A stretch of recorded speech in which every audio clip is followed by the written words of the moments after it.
ag please engineer aning ang tapis kuyog sila Reverend Rino, Reverend Rusty, uban pa mga group na niya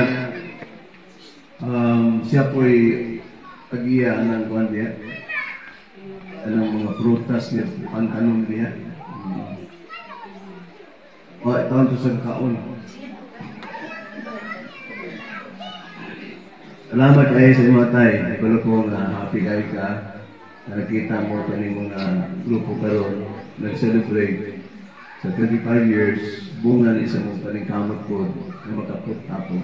Pag-ong simbahan, magikan dito, niya, pato na din. So, dili ang counting sa 25. So, kung na year 2000 siya, karon is 2025, tama siya na 25 years na siya. Okay, salamat kayo, St. Joseph, Tay Alex, ang husband ng atong spiritual advisor, Nanay Fred. Ano siya tayo pasalamatan? Kumana mo ito, sige. Maulin mo.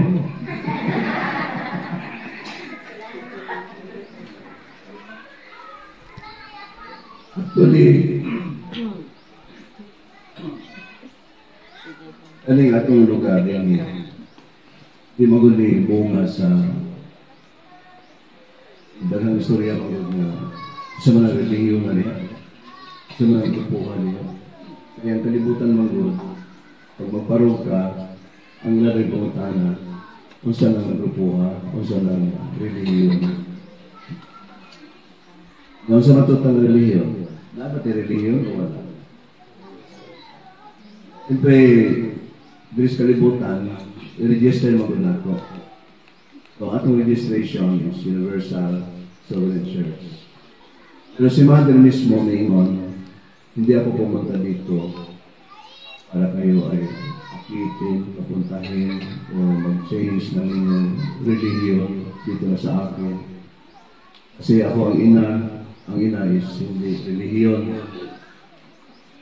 Inahan sa talang relihiyon. Kung makikidebate mo sa inahan, lugi igad mo, ay ang inahan may tag-iya sa tanan. Una, kining atong grupo, it's not about religion. It's about God. Ginoo ang hinungdan nga nung naata din nagtapo. Ginoo